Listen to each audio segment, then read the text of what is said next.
Je reviens d'une soirée de concert. J'ai suivi deux concerts, l'un à la Cité internationale des arts et l'autre à l'église des Blancs-Manteaux, avec un orchestre roumain.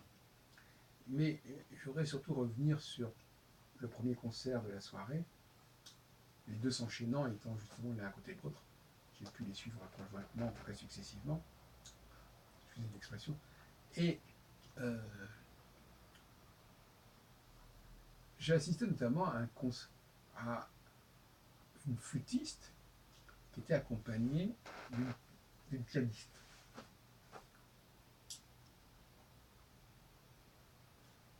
Et qui, bien entendu, avait aussi une partition.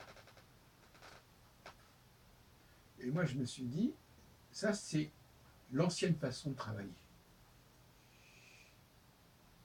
Alors, qu'on ne me dise pas d'abord, pour commencer, qu'il faut absolument connaître les œuvres du passé, et que par conséquent, il faut savoir lire les partitions, parce que ça permet de connaître les œuvres du passé. Ceux qui veulent faire ça, c'est un petit peu comme les gens qui veulent connaître les hiéroglyphes, ou qui veulent connaître l'écriture cuneiforme, ça, c'est leur problème. De même que, par exemple, c'est pas parce que les gens qui ont refusé de latiniser l'hébreu moderne, à mon avis, se sont complètement plantés. Alors, on nous dit c'est parce que ça permet de lire l'hébreu biblique, je sais pas quoi, c'est n'importe quoi.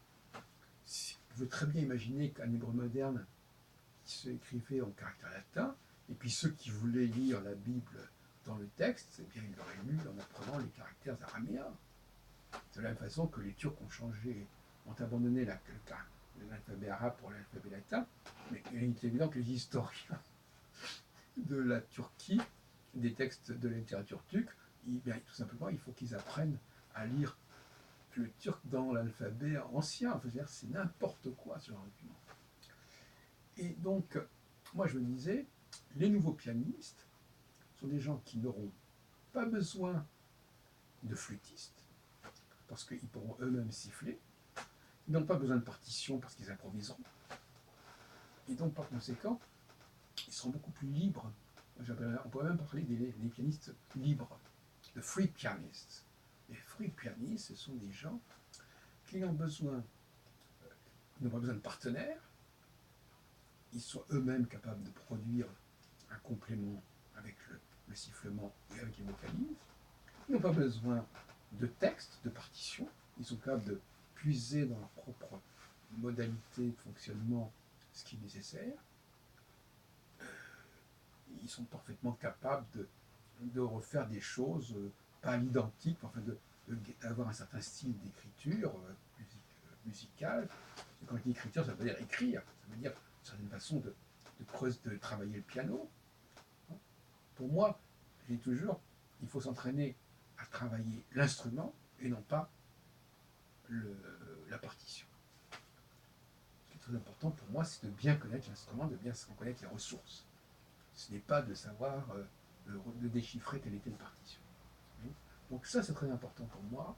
Le pianiste libre, il n'a pas besoin ni, alors, parlons des termes écologiques, il n'a pas besoin d'un texte écrit, il n'a pas besoin d'un instrument qui soit fabriqué avec du métal ou avec du bois, et il n'a pas besoin d'un partenaire qui va jouer en même temps que lui, qui va le compléter. Tout ça, c'est absolument, ça appartient au passé. Alors vous me direz, le piano aussi, c'est aussi un instrument. C'est pas la même chose du tout. C'est pas du tout le même problème. Le piano n'est pas un instrument. Le rapport du pianiste au piano n'est pas le même, n'a pas le même rapport physique que le rapport qui existe entre le violoniste et son violon, ou le violoncelliste et son violon, et son violoncelle, etc., etc. Pourquoi? Parce que le pianiste, il pose ses mains, il court sur le clavier. Il court sur le clavier, il ne tient pas le clavier. Il ne forme pas les notes elles-mêmes, contrairement, comment je peux dire, mais il fait une sorte de danse sur le clavier. Et moi, je dis toujours, en plus, moi-même, je considère qu'il faut surtout jouer avec la paume de la main, avec le poignet. Donc, il n'y a pas besoin nécessairement d'utiliser les doigts, et donc pour moi, ça ressemble un peu aux pieds, en fait. Je me pose la question de me dire, tiens, après tout, on pourrait peut-être imaginer un instrument où on jouerait avec ses pieds et non pas avec ses mains. J'exagère un petit peu en disant cela. Je veux dire par là que le rapport à cet instrument qu'est le piano, c'est comme si le sol, n'est pas comme un parquet, où les lames du parquet seraient comme des touches du piano, et on marcherait sur le parquet, et on sauterait d'une lame à une autre, et on produirait des sons. Voilà, à mon avis, c'est peut-être ça l'avenir du piano. C'est un parquet sonore où le compositeur ferait un travail comme ça. C'est valable aussi pour l'orgue. Parce que finalement, peut-être qu'on n'a pas besoin des mains, finalement. Peut-être pas tant besoin des mains, qui sont si importantes justement pour le violoniste, pour le flûtiste, etc.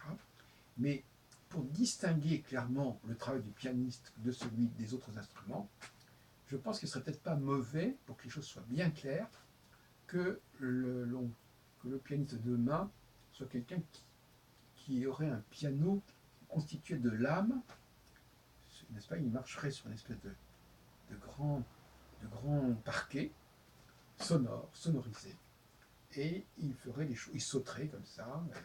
Moi, je pense que si je devais le faire, je pourrais très bien, au bout de quelques temps, il faut bien sûr s'accoutumer à ce type d'instrument.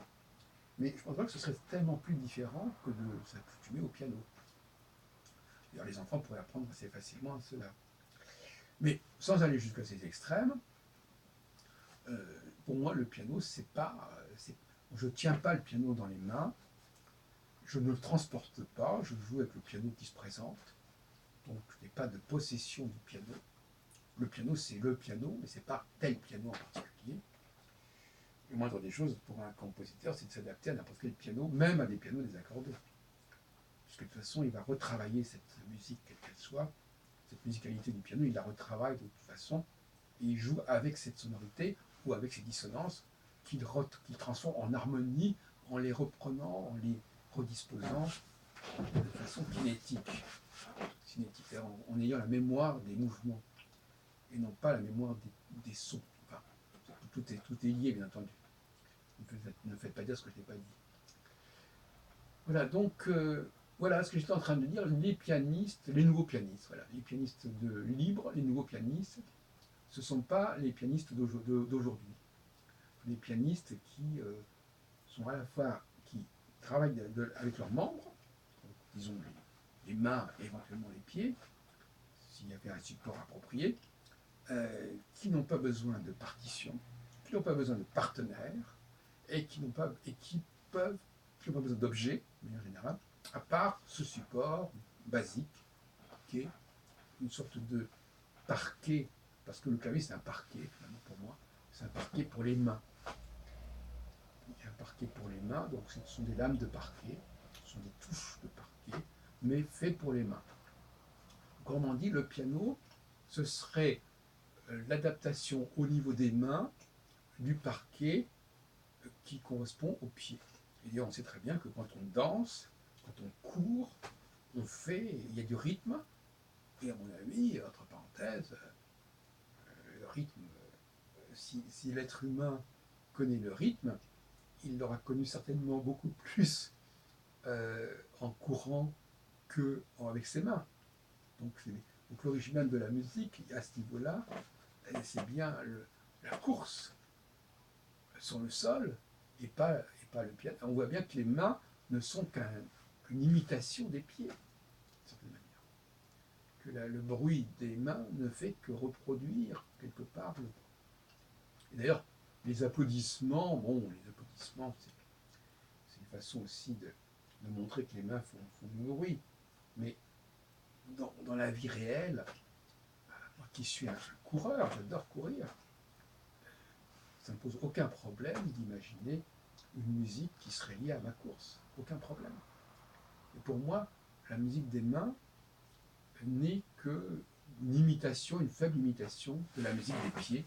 Et il faudrait peut-être en arriver là un jour ou l'autre.